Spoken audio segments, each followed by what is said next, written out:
Sarah Martinez stepped off the bus at Riverside High School, her military-issued duffel bag slung over one shoulder. The October morning was crisp, and she could see her breath in small puffs as she looked up at the brick building that would be her new home for the next 8 months.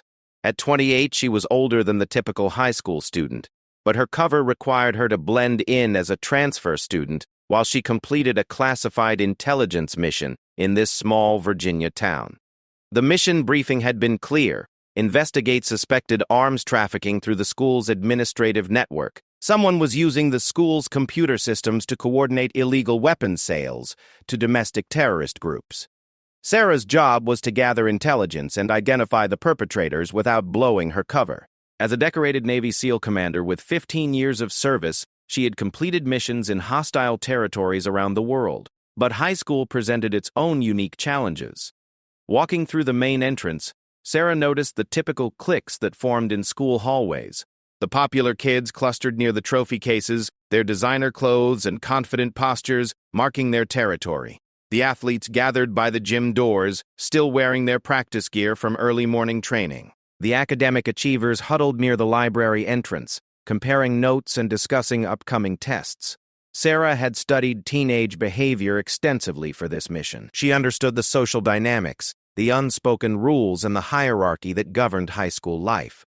Her appearance had been carefully crafted to blend in. She wore simple jeans, a plain sweater, and sneakers. Her long dark hair was pulled back in a ponytail, and she carried a standard backpack filled with textbooks and notebooks that would support her cover story. The first challenge came immediately. As she approached her locker, a group of girls blocked her path. Their leader, a blonde girl with perfectly applied makeup and expensive jewelry, looked Sarah up and down with obvious disdain. Well, what do we have here?" the girl said, her voice dripping with sarcasm. "Another wannabe trying to make it in our school?" Sarah recognized the type immediately. Madison Phillips, according to her briefing files, was the daughter of a wealthy local businessman. She was used to getting her way and saw any newcomer as a potential threat to her social standing. Her followers, Jessica and Ashley, flanked her on either side, ready to support whatever cruelty their leader decided to unleash. "I'm just trying to get to my locker," Sarah said quietly, keeping her voice steady and avoiding confrontation. Her training had taught her to assess every situation, and right now, creating enemies on her first day would complicate her mission. Madison stepped closer, invading Sarah's personal space in a classic intimidation tactic. "This is my hallway, new girl. You don't just walk through here like you own the place. There are rules here, and you need to learn them." Other students had begun to gather. Sensing drama, Sarah could feel their eyes on her, waiting to see how she would respond. In her military career, she had faced down armed insurgents and hostile forces in war zones, but she couldn't use those skills here. Instead, she had to play the role of a vulnerable teenager facing high school bullies. "I don't want any trouble," Sarah said, taking a step back. "I'm just trying to fit in and get through the school year." Madison's laugh was sharp and cruel. "Fit in? Look at you. Discount clothes, no style, probably can't even afford to eat in the cafeteria. You'll never fit in here. This isn't a place for charity cases." Jessica and Ashley giggled at their leader's words, emboldening Madison to continue her verbal assault. "Tell you what, new girl. Since you're obviously new to how things work around here, I'll give you a free lesson. Stay out of our way. Don't try to talk to our friends, and definitely don't even think about approaching any of the guys we're interested in. Follow those simple rules, and maybe we won't make your life completely miserable." Sarah nodded meekly, playing her role perfectly. "I understand. I'll stay out of your way." "Good," Madison said with satisfaction. "I'm glad we understand each other. Come on, girls. We have better things to do than waste time with losers." As the group walked away, Sarah heard Madison stage whisper to her friends, "Did you see those shoes? I think she got them from a thrift store. How embarrassing." The gathered students began to disperse, some looking sympathetic, others seeming disappointed that the confrontation hadn't escalated further. Sarah finally reached her locker and began organizing her books, using the time to process what had just happened and plan her next moves. Her first class was American history, taught by Mrs. Gorio. Henderson, a middle-aged woman with kind eyes and a patient demeanor, Sarah chose a seat in the middle of the classroom, not too close to the front where eager students sat, but not in the back where troublemakers typically gathered. She needed to be invisible, just another face in the crowd. As students filed in, Sarah noticed the same social divisions she had observed in the hallway. Madison and her group claimed the back corner, where they could whisper and pass notes without being easily observed by the teacher. The athletes sat together near the windows, still discussing their morning practice. The academic students occupied the front rows, their notebooks already open and ready. Mrs. Henderson began the lesson on World War II, discussing the various factors that led to American involvement in the conflict. Sarah found herself genuinely interested in the material, though she possessed far more knowledge about military strategy and tactics than the textbook provided. She had studied military history extensively and had even visited some of the battle sites discussed in class during her deployments. Halfway through the period, Madison raised her hand. "Mrs. Henderson, I think we should skip all this boring war stuff and focus on more relevant topics like current events that actually affect our lives." "History helps us understand current events, Madison," Mrs. Henderson replied patiently. "The patterns and lessons from the past often repeat themselves in different forms." Madison rolled her eyes dramatically. What? I just think it's pointless to learn about things that happened before we were born. It's not like any of us are going to become soldiers or anything." Sarah kept her expression neutral, but internally she felt a surge of irritation. The sacrifices made by military personnel throughout history deserved respect, not dismissal from privileged teenagers who had never faced real hardship or danger. After class, Sarah made her way to the cafeteria for lunch. The large room was filled with the typical chaos of teenage social interaction. She grabbed a tray and moved through the lunch line, selecting a simple sandwich and chips. As she looked for a place to sit, she realized that every table seemed to have its own invisible boundaries. The popular kids' table was clearly marked by designer handbags and the latest smartphones scattered across its surface. The athletes had claimed a long table near the windows, their conversation loud and animated as they discussed upcoming games and practices. The academic students sat quietly at their table, comparing homework and discussing upcoming tests. Sarah spotted an empty table near the back of the cafeteria and made her way toward it. Just as she was about to sit down, she heard Madison's voice behind her. "Oh, look! It's the new girl again. Still trying to figure out where she belongs, I see." Sarah turned to see Madison and her followers approaching, their lunch trays in hand. The blonde girl's smile was predatory, and Sarah could tell she was about to become the entertainment for Madison's lunch period. "You know what, new girl? I don't think you should sit alone. It looks so sad and pathetic. Why don't you join us at our table? I'm sure we can find some space for you." The offer was clearly a trap, but Sarah had no choice but to play along with her cover.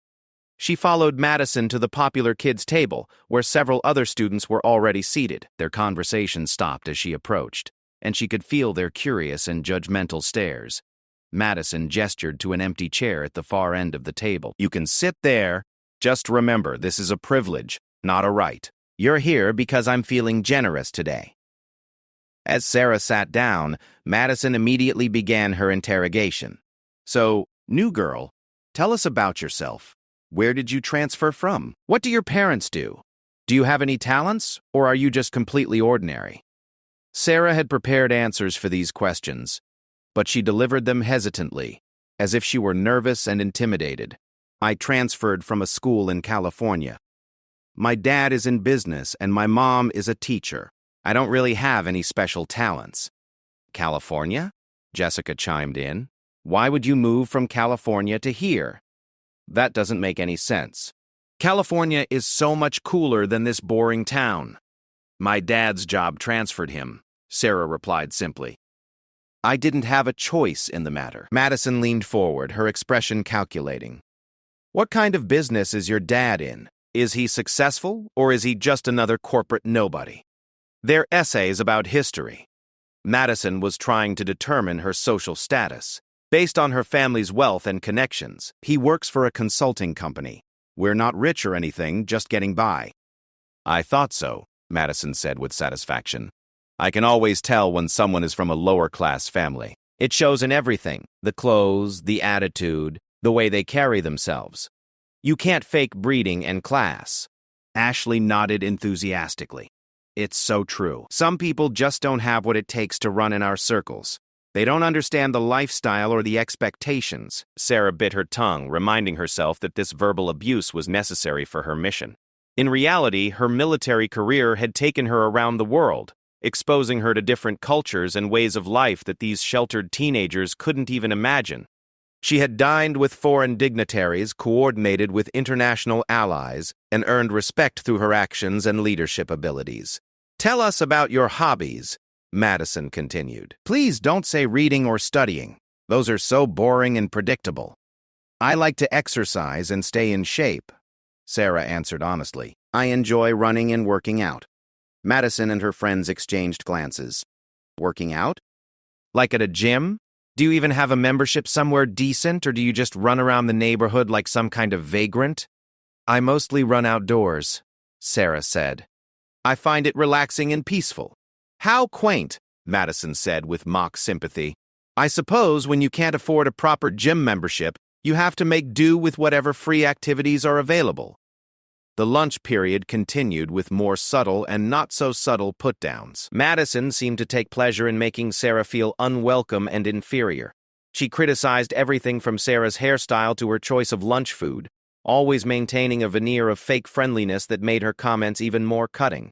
When the bell rang signaling the end of lunch, Sarah felt relieved to escape the toxic environment. As she gathered her things, Madison delivered one final blow. "Same time tomorrow, new girl. Don't forget, you're only here because I allow it. Cross me, and you'll find out just how unpleasant life at this school can become." Sarah's afternoon classes passed without major incident, though she could feel the weight of curious stares from other students who had witnessed her interactions with Madison. In chemistry class, she partnered with a quiet girl named Emma, who seemed genuinely nice but appeared intimidated by Sarah's association with the popular crowd. "Are you really friends with Madison?" Emma whispered as they worked on their lab experiment. "Not really," Sarah replied carefully. "She just invited me to sit with them at lunch." Emma looked concerned. "Be careful around her. She can be really mean when she doesn't get her way. Last year, she made this girl's life so miserable that her family had to transfer her to another school." Sarah filed this information away for future reference. Madison's pattern of bullying behavior could be useful intelligence, both for maintaining her cover and potentially for the larger mission if any of the school's administrative staff were involved. After school, Sarah made her way to the parking lot where she had arranged to meet her handler. Agent David Chen was posing as her older brother, and he would be checking in with her regularly to monitor her progress and provide support for the mission. She found him leaning against a modest sedan dressed in casual clothes that would help him blend in with the other older siblings and family members picking up students. As she approached, he smiled and called out, "Hey, sis, how was your first day?" "About what you'd expect," Sarah replied, getting into the passenger seat. Once they were driving away from the school, she filled him in on her initial observations and encounters. "Madison Phillips sounds like a real piece of work," David said after listening to her report. "But she might actually be useful for your cover. If you can establish yourself as someone she considers beneath her, other students might underestimate you too." But Sarah nodded. "That's what I was thinking. The more harmless and insignificant I appear, the easier it will be to move around the school without attracting attention to my real activities." They drove to a safe house where Sarah could review the intelligence gathered so far and plan her approach for accessing the school's computer systems. The mission parameters were clear. She needed to identify who was using the school's network for arms trafficking and gather enough evidence to build a case against them. "The IT department is small," David explained, showing her building blueprints and staff photos. "There's the head technician, Mark Stevens, and 2 student assistants who help with basic maintenance and troubleshooting. Any of them could potentially have the access and knowledge needed for the trafficking operation." Sarah studied the photos and background information. Mark Stevens was a 35-year-old divorced father of 2 who had been working at the school for 8 years. His financial records showed he was struggling with child support payments and mounting credit card debt, potential motivation for illegal activities. The student assistants were both seniors with strong computer skills and college aspirations that required significant financial resources. "I'll need to find a way to get close to the IT operations without arousing suspicion," Sarah said. Maybe I can claim to have computer problems that require their help. That could work, David agreed. You could also volunteer for technology-related activities or clubs. The school has a computer club and a digital media program that might give you legitimate access to their systems. As Sarah prepared for the challenges ahead, she reflected on the day's events. The bullying from Madison and her friends was unpleasant but manageable. She had faced far worse in her military career. Enemy interrogations, life-threatening situations, and the constant pressure of command responsibility. High school drama seemed trivial in comparison, but she couldn't let her guard down. The success of the mission depended on maintaining her cover and earning the trust of the people she needed to investigate. The next morning, Sarah arrived at school early, hoping to observe the daily routines and identify opportunities to advance her mission. She noticed that Mark Stevens arrived before most of the staff and students, giving him private access to the computer systems during quiet morning hours. This could be when illegal activities were taking place, away from the watchful eyes of administrators and students. As she made her way to her locker, Sarah encountered Madison again. But this time the encounter was even more aggressive than the previous day. Madison had apparently spent the evening thinking of new ways to establish her dominance over the new student. Well, if it isn't our little charity case again, Madison said, blocking Sarah's path once more. I hope you didn't think yesterday's invitation to sit with us was a permanent arrangement. That was a one-time act of kindness on my part. Sarah lowered her eyes submissively. I didn't assume anything. I appreciate that you were nice to me. Nice? Madison laughed harshly. Honey, that wasn't nice. That was me showing you the difference between our social levels. Today, you'll sit where you belong, with the other losers and nobodies. The verbal assault continued as Madison critiqued everything about Sarah's appearance and background. Other students had gathered to watch the confrontation, some looking uncomfortable with Madison's cruelty, others seeming entertained by the drama. What Madison and her followers didn't know was that every insult, every attempt at humiliation, was being cataloged and assessed by a trained military strategist. Sarah was studying their behavior patterns, identifying their weaknesses and motivations, and preparing for the moment when the truth would be revealed. She had the patience and discipline to endure temporary discomfort in service of a larger mission, skills that these privileged teenagers couldn't begin to understand. The day's classes proceeded with the usual academic routine, but Sarah remained alert for opportunities to gather intelligence about the school's computer systems and staff. During her study hall period, she made her first move toward the IT department, claiming that her laptop was having connectivity issues that prevented her from completing her assignments. Mark Stevens was busy when she arrived at the technology office, but he agreed to look at her laptop during his lunch break. This gave Sarah the opening she needed to begin building a relationship with the primary suspect while maintaining her cover as a struggling new student who needed help with basic computer problems. As she left the IT office, Sarah felt a sense of progress. The mission was moving forward according to plan, despite the daily challenges of maintaining her cover in the hostile social environment of high school. Madison and her friends continued their campaign of psychological warfare, but they had no idea they were targeting someone who had survived actual warfare and emerged stronger from every challenge. The real test would come as Sarah got closer to uncovering the truth about the arms trafficking operation. She would need to balance her investigation with the demands of maintaining her cover story, all while enduring the daily harassment from students who saw her as an easy target for their cruelty and insecurity. 3 weeks into her undercover mission, Sarah had established a routine that allowed her to gather intelligence while maintaining her cover as the school's newest victim of social bullying. Madison Phillips and her followers had intensified their campaign of harassment, seemingly taking pleasure in making Sarah's daily existence as miserable as possible. What they didn't realize was that each interaction provided Sarah with valuable insights into the school's social dynamics and potential security vulnerabilities. The breakthrough came during her third visit to the IT department. Mark Stevens had been helpful with her fabricated computer problems, and Sarah had carefully built a rapport with him over their brief interactions. She portrayed herself as a struggling student who was grateful for any technical assistance, playing into his apparent need to feel important and knowledgeable. You know, Sarah, Mark said as he pretended to fix a non-existent software issue on her laptop, you seem different from the other students here. More mature, I guess. Most of them just expect everything to work perfectly without understanding how complex these systems really are. Sarah nodded enthusiastically, maintaining her cover while encouraging him to continue talking.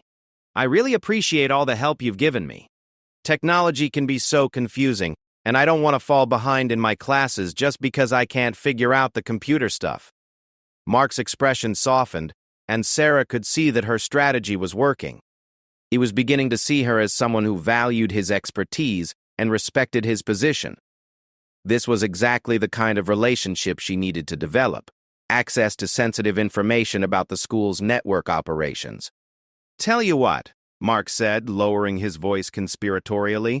I sometimes stay late to work on system maintenance and upgrades. If you ever need extra help with your computer problems, you could stop by after most people have gone home.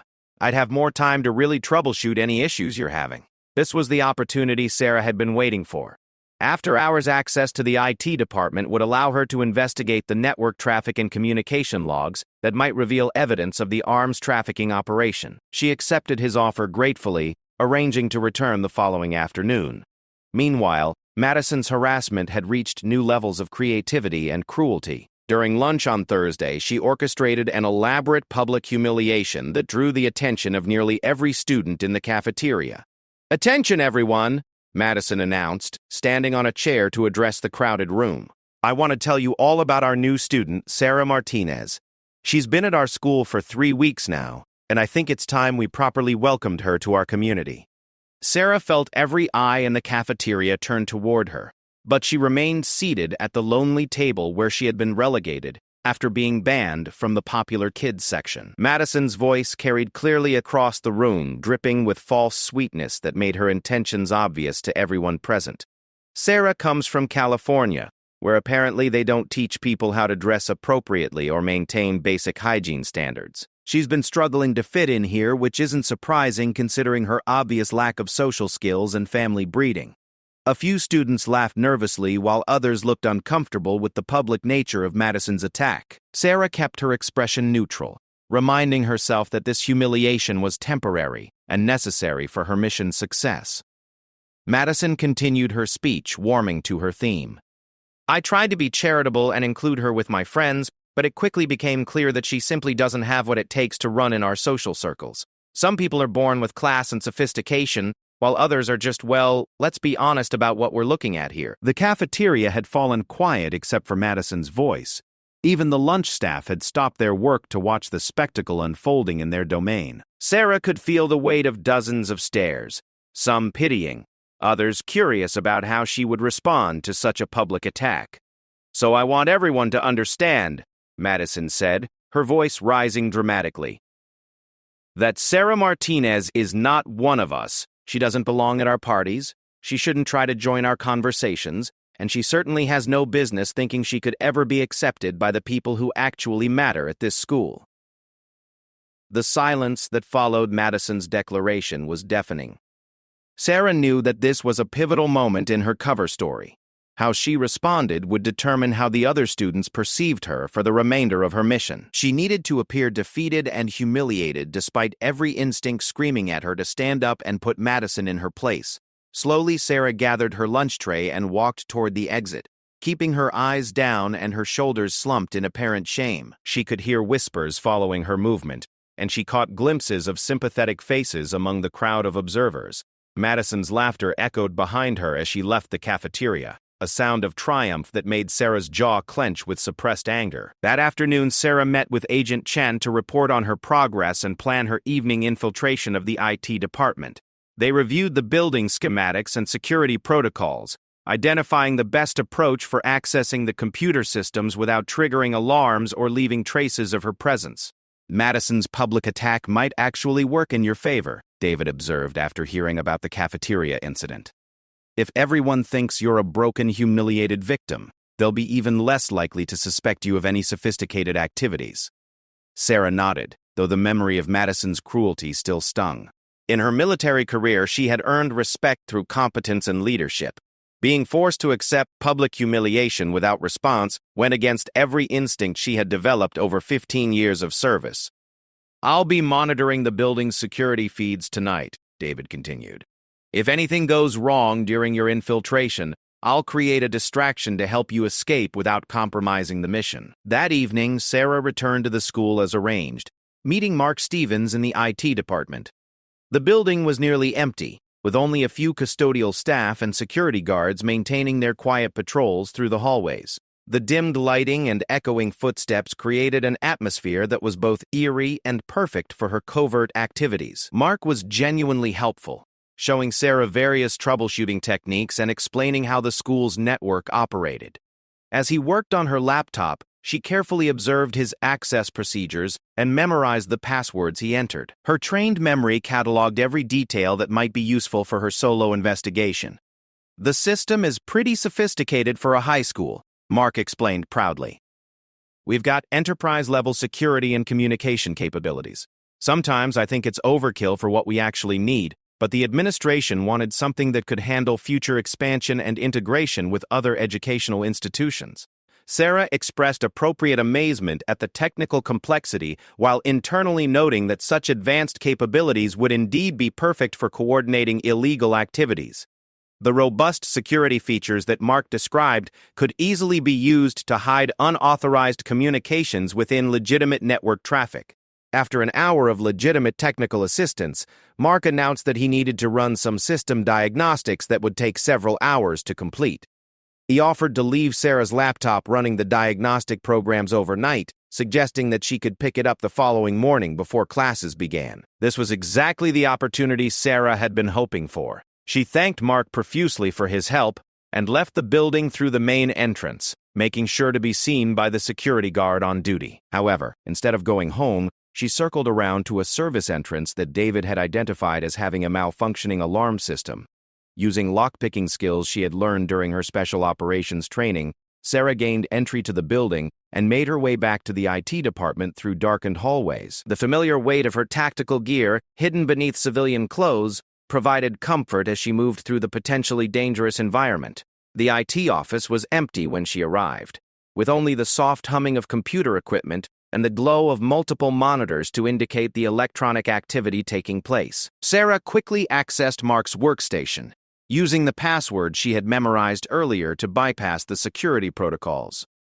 What she found exceeded her worst expectations. The school's network was indeed being used for illegal arms trafficking, but the operation was far more extensive than the intelligence briefing had suggested. Multiple communication channels were active, coordinating weapons sales across several states and involving participants at various levels of the trafficking hierarchy. Mark Stevens was clearly involved, but he appeared to be a relatively low-level participant rather than the operation's mastermind.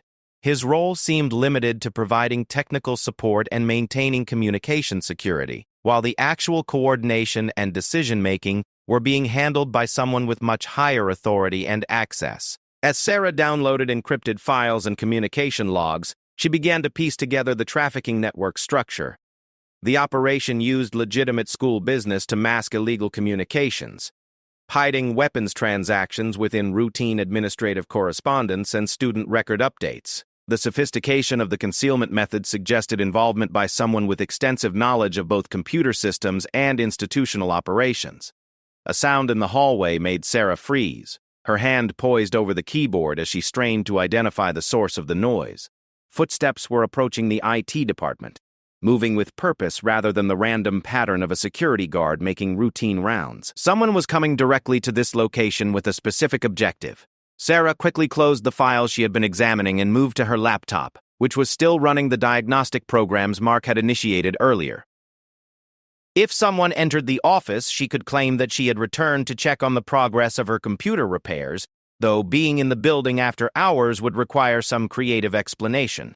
The footsteps stopped outside the door, and Sarah heard the sound of keys being inserted into the lock. She positioned herself at her laptop, ready to play the role of a confused student who had somehow gotten locked in the building while waiting for her computer to finish its diagnostic routine. The door opened to reveal Mark Stevens, looking surprised but not alarmed to find Sarah in the office. "Sarah, what are you doing here? I thought you went home hours ago." "I'm so sorry," Sarah said, injecting her voice with embarrassment and confusion. "I came back to check on my laptop because I have a big assignment due tomorrow morning." The security guard let me in when I explained the situation, but then I got locked in here somehow. I've been trying to figure out how to get out without setting off any alarms. Mark's expression shifted from surprise to concern. The security guard let you in? That's against school policy. Students aren't supposed to be in the building after hours without direct supervision. Sarah nodded miserably, playing up her apparent distress. I know, and I feel terrible about it. I just really need my laptop for this assignment, and I was worried that if I didn't get it tonight, I'd fail my history class. I'm already struggling to keep up with everything after transferring here. The reference to her academic struggles seemed to resonate with Mark, who had witnessed firsthand how difficult her social transition had been. His expression softened as he considered her predicament. Well, let's see how your diagnostic is coming along, he said, moving to her laptop. If it's finished, I can get you out of here before anyone else notices you're in the building. As Mark checked her laptop, Sarah noticed him glancing frequently at his own workstation. She could see tension in his posture that hadn't been present during their earlier interaction. Something about her presence in the building after his departure was making him nervous, though she couldn't determine whether his concern was related to the arms trafficking operation or simply standard security protocols.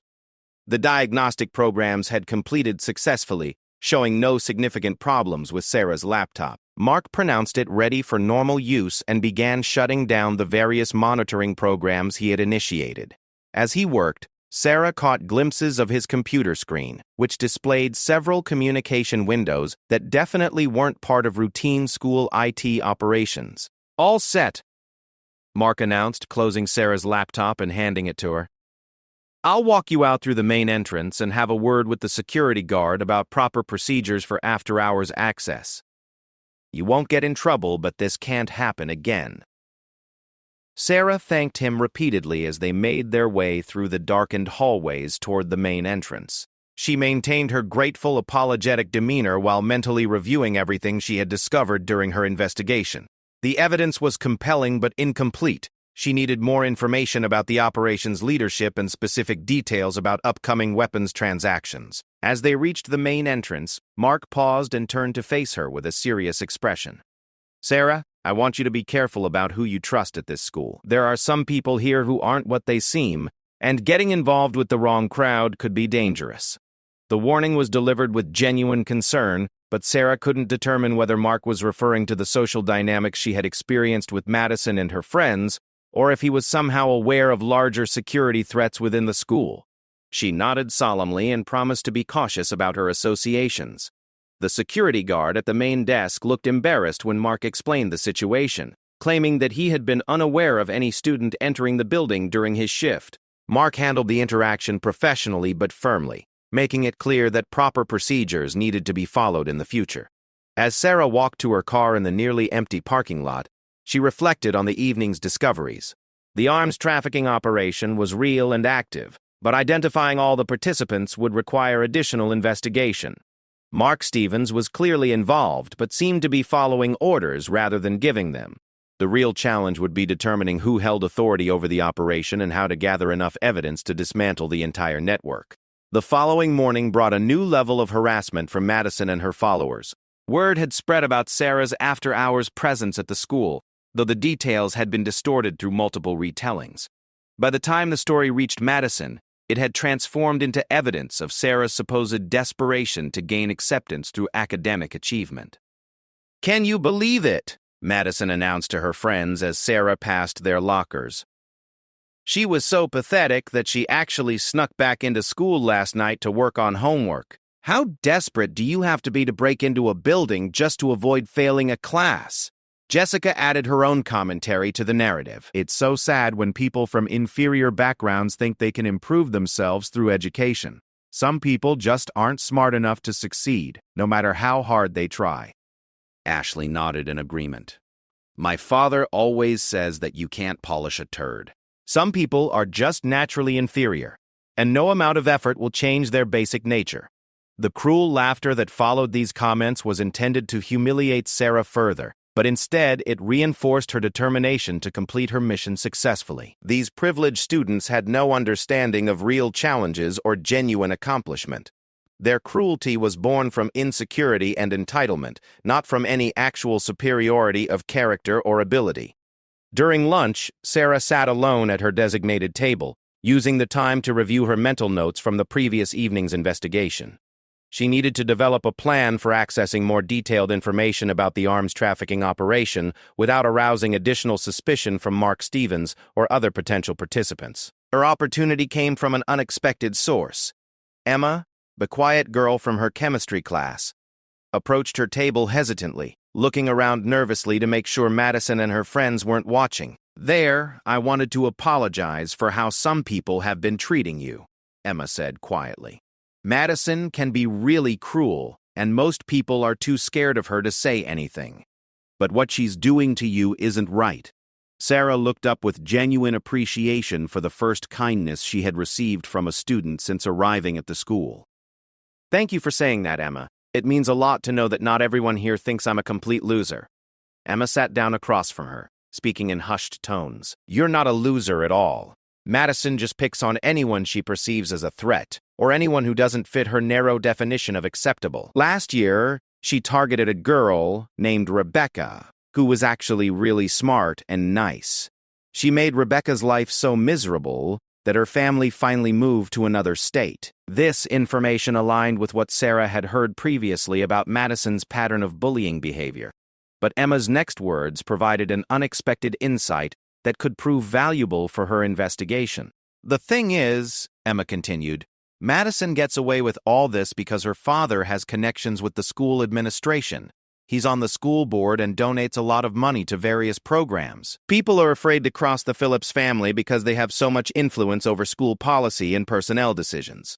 Sarah filed this information away for future analysis. Political connections and financial influence could easily be leveraged to provide cover for illegal activities.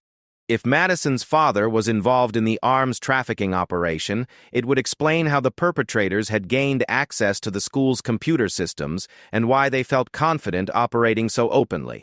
The revelation added new complexity to Sarah's mission, but it also provided potential avenues for gathering additional intelligence about the operation's leadership and scope.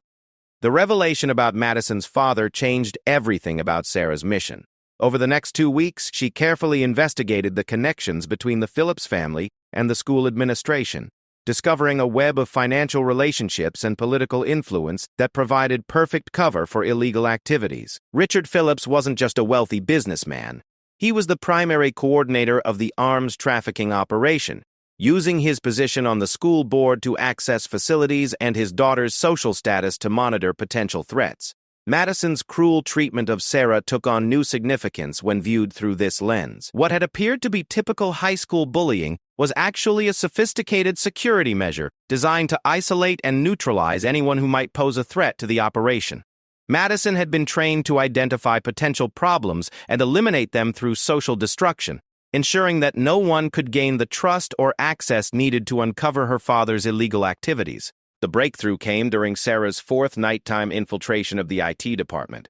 She had developed a routine that allowed her to access the computer systems while Mark Stevens was away from the building, using the knowledge she had gained during their supervised sessions to navigate the network's security protocols. What she discovered exceeded her most serious concerns about the operation's scope and danger. The arms trafficking network wasn't just selling weapons to domestic terrorist groups. They were coordinating with international criminal organizations and potentially hostile foreign governments.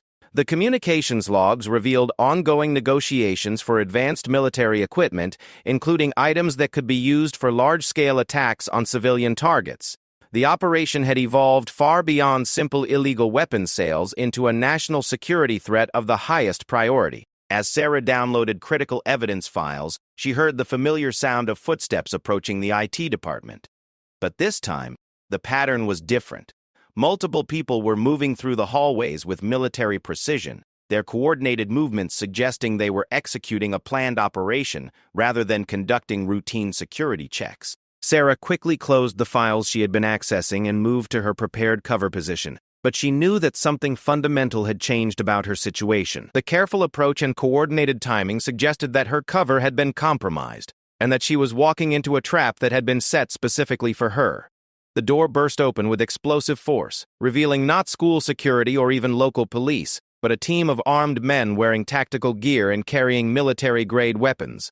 Sarah's combat instincts activated immediately as she assessed the threat and calculated her options for escape or resistance. "Well, well," said a familiar voice from behind the tactical team. "It looks like our little charity case isn't quite as helpless as she pretended to be." Madison Phillips stepped into the room, but her appearance had transformed completely from the privileged teenager Sarah had been observing for weeks. Her designer clothes had been replaced with professional attire, her posture exuded confidence and authority, and her eyes held the calculating coldness of someone accustomed to making life-or-death decisions. "Did you really think you could infiltrate our operation and gather evidence without us noticing?" Madison continued, her voice free of the bratty teenager persona she had maintained throughout Sarah's mission. "We've been watching you since the day you arrived, documenting every move you've made and every system you've accessed." Sarah remained in character despite the obvious exposure of her cover, understanding that maintaining her false identity might still provide tactical advantages. "I don't know what you're talking about. I just came back to get my laptop like Mr. to say so. Stevens told me I could." Madison laughed, a sound far more dangerous than the cruel laughter Sarah had endured during their public confrontations. "Drop the act, Commander Martinez. We know exactly who you are and why you're here. Did you think a few weeks of playing dress-up as a high school student would fool a sophisticated intelligence operation?" The use of her military rank confirmed that Sarah's cover had been thoroughly compromised. Someone with high-level access to classified information had identified her and provided her real background to the trafficking network. This suggested that the operation had connections within the military or intelligence communities that made it far more dangerous than initially assessed. "The question now," Madison said, moving closer with predatory confidence, "is what we're going to do with a decorated Navy SEAL commander who's been gathering evidence against our business operations. Killing you would be the simplest solution, but you might have valuable information that could benefit our organization." Sarah's tactical assessment revealed that she was outnumbered and outgunned, but her position in the IT office provided several potential advantages. The room's layout included emergency exits and communication equipment that could be used to call for backup. More importantly, her combat training and experience gave her capabilities that her captors probably didn't fully appreciate. "You've been very thorough in your investigation," Madison continued, apparently enjoying her reveal of superior knowledge. "But you missed some crucial details about how our operation works. This school isn't just a cover for our activities, it's a recruitment and training center for the next generation of operatives." The revelation explained much about what Sarah had observed during her weeks undercover. The sophisticated social hierarchies, the emphasis on loyalty and obedience, and the systematic elimination of potential threats weren't just typical high school dynamics. They were intentional training programs, designed to identify and develop suitable candidates for criminal activities. "My father recognized years ago that traditional recruitment methods were becoming obsolete," Madison explained. Law enforcement agencies had become too good at infiltrating adult criminal organizations, but a high school environment provides perfect cover for identifying teenagers with the right combination of intelligence, ruthlessness, and family circumstances to make them ideal operatives. Sarah began to understand the full scope of what she had uncovered. This wasn't just an arms trafficking operation using school facilities. It was a long-term recruitment and training program designed to build a criminal organization that could operate with impunity because its members had been conditioned from adolescence to follow orders and eliminate threats. "The bullying, the social exclusion, the public humiliation," Sarah said, pieces of the puzzle clicking into place. "You weren't just being cruel for entertainment, you were testing my reactions and measuring my threat level." Madison smiled with genuine appreciation for Sarah's analytical abilities. "Very good. Every interaction was carefully designed to assess your psychological profile and determine the best approach for neutralizing you. We needed to understand whether you were just another federal agent following standard protocols or if you represented a more serious threat to our operations." The tactical team remained silent and ready, their weapons trained on Sarah, but their posture suggesting they were waiting for specific orders before taking action. Sarah noted their positioning and equipment, cataloging potential weaknesses that could be exploited if an opportunity for escape presented itself. "The unfortunate reality," Madison continued, is that you've proven to be exactly the kind of threat we can't afford to ignore. Your combat training, your analytical capabilities, and your determination to complete the mission make you too dangerous to simply discredit or eliminate through social pressure. Mark Stevens entered the room behind the tactical team, his expression apologetic but resigned. "I'm sorry, Sarah. I genuinely tried to help you and hoped you were just a struggling student. But when the security analysis revealed your real identity, I had no choice but to report your activities to the appropriate authorities." Sarah realized that her careful cultivation of Mark as an intelligence source had been turned against her. Her visits to the ID department, her questions about the computer systems, and her after-hours presence in the building had all been monitored and analyzed by security protocols she hadn't detected. "The beauty of our recruitment program," Madison said, "is that it creates absolute loyalty among participants. Everyone involved understands that betraying the organization means destroying their own future and the futures of their families. Mark's children attend schools controlled by our network. His ex-wife works for a company owned by our organization. He couldn't betray us even if he wanted to." The systematic nature of the operations control mechanisms was genuinely impressive, even to someone with Sarah's extensive experience in military and intelligence operations. The trafficking network had created a self-sustaining system that used economic dependence, family relationships, and career advancement to ensure loyalty from everyone involved. "So what happens now?" Sarah asked, calculating the distance to the nearest emergency exit and assessing the positioning of her captors. Madison's smile became predatory. "Now we find out just how valuable a Navy SEAL commander can be to our organization. You have skills and knowledge that could be extremely useful for our expansion into more sophisticated operations. The question is whether you're smart enough to recognize a superior position when you see one." The offer wasn't entirely unexpected. Criminal organizations often attempted to recruit law enforcement and military personnel by offering financial incentives and protection from prosecution. But Madison's confidence suggested that the trafficking network had resources and connections that made such offers credible rather than desperate attempts at bribery. "Think about it, Commander," Madison said, her voice taking on a persuasive tone. "What has your military service really gotten you? 15 years of risking your life for a government that underpays you and sends you on missions where success is measured by preventing disasters that the public never learns about.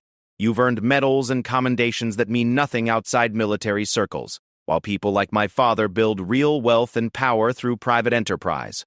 Sarah had heard similar recruitment pitches before, but Madison's version was more sophisticated than most. The teenager had clearly been trained in psychological manipulation and understood how to identify potential vulnerabilities in her target's motivations and circumstances. "Our organization offers something the military never could," Madison continued. "Real financial security, genuine respect for your abilities, and the freedom to use your skills without bureaucratic interference or political limitations. You could retire comfortably in 5 years instead of struggling through decades of government service." The tactical team remained alert but relaxed, suggesting that they expected this conversation to conclude with Sarah's recruitment rather than her elimination. Their confidence indicated that the organization had successfully converted other law enforcement and military personnel using similar approaches. But Madison had made a critical error in her assessment of Sarah's character and motivations. The teenager had assumed that military service was primarily about personal advancement and financial gain, reflecting her own value system but completely misunderstanding the principles that guided Sarah's career choices. "You're right about one thing," Sarah said, shifting her position slightly to improve her tactical advantages. "Military service doesn't offer the same financial rewards as criminal activities. But you've misunderstood something fundamental about why people choose to serve their country." Madison's expression shifted slightly, suggesting that Sarah's response wasn't following the script she had expected. The tactical team remained ready, but Sarah could sense subtle changes in their positioning that indicated uncertainty about how the situation was developing. "The thing about being a Navy SEAL," Sarah continued, "is that you learn to operate under extreme pressure while maintaining absolute commitment to your mission objectives. No amount of money or threats can change that basic programming." In one fluid motion, Sarah activated the emergency alarm system while simultaneously diving behind Mark's workstation, using the solid desk as cover while she assessed her tactical options. The alarm's shrill sound filled the building, automatically triggering security protocols that would bring law enforcement and federal backup teams to her location. The tactical team's response was immediate and professional, but they had underestimated both Sarah's speed and her familiarity with the building's layout. Her weeks of careful observation had given her detailed knowledge of every entrance, exit, and potential hiding place in the IT department and surrounding areas. Madison's shouts of command were nearly drowned out by the alarm, but Sarah could hear enough to understand that the organization had contingency plans for exactly this type of situation. They were implementing evacuation procedures while attempting to eliminate the evidence of their presence and activities. Sarah's military training took over as she moved through the darkened building, avoiding the tactical team while working toward a rendezvous point where Agent Chen would be waiting with backup support. The mission had evolved from intelligence gathering to active combat, but her objectives remained clear: escape with the evidence she had collected and ensure that the trafficking network could be dismantled by federal authorities. The sound of approaching sirens confirmed that the emergency protocols were working as designed. Local police would arrive first, followed by federal agents who had been monitoring the situation from a distance. The trafficking operations cover had been blown, and their attempts to recruit or eliminate Sarah had triggered the exposure they had been working to prevent. As Sarah reached the designated escape route, she reflected on the sophisticated nature of the operation she had uncovered. Madison Phillips wasn't just a cruel teenager using social pressure to bully vulnerable students. She was a trained operative who had been conditioned from childhood to identify threats and eliminate them through psychological warfare. The realization that such recruitment and training programs could exist within American high schools represented a security threat that would require comprehensive investigation and response. The mission was far from over, but the most dangerous phase had been completed successfully. Sarah had gathered the evidence needed to expose the arms trafficking network and identified the recruitment methods being used to build the next generation of criminal operatives. The teenage bullying she had endured was revealed as sophisticated counterintelligence work, and her ability to maintain her cover while conducting her investigation had proven the value of her military training and experience. When federal agents finally secured the building and debriefed Sarah on her discoveries, the full scope of the operation became clear. Richard Phillips had used his business connections and political influence to create a criminal empire that spanned multiple states and involved dozens of seemingly legitimate organizations. Madison's role as his lieutenant had been carefully developed over years of training, making her one of the most dangerous juvenile operatives federal authorities had ever encountered. The evidence Sarah had gathered would eventually lead to the arrest and prosecution of more than 50 individuals involved in various aspects of the trafficking network. The high school would be thoroughly investigated and restructured to prevent similar operations from taking root in the future. Most importantly, the recruitment methods used by the organization would be studied and countered to protect other schools from similar infiltration. As Sarah finally removed the civilian clothes that had been her disguise for 6 weeks, she felt a profound sense of satisfaction. The mission had tested every aspect of her training and experience, from combat skills to psychological endurance. The cruel treatment she had endured from Madison and her followers had been far more sophisticated and dangerous than typical teenage bullying. But her ability to maintain focus on her objectives had ultimately led to success. The teenage bullies, who had thought they were tormenting a helpless victim, never realized they were actually tangling with a decorated military commander who had survived combat operations around the world. Their attempts at psychological warfare had been met with professional patience and strategic thinking that turned their own methods against them. In the end, their sophisticated cruelty had become the very trap that exposed their criminal organization and led to its destruction.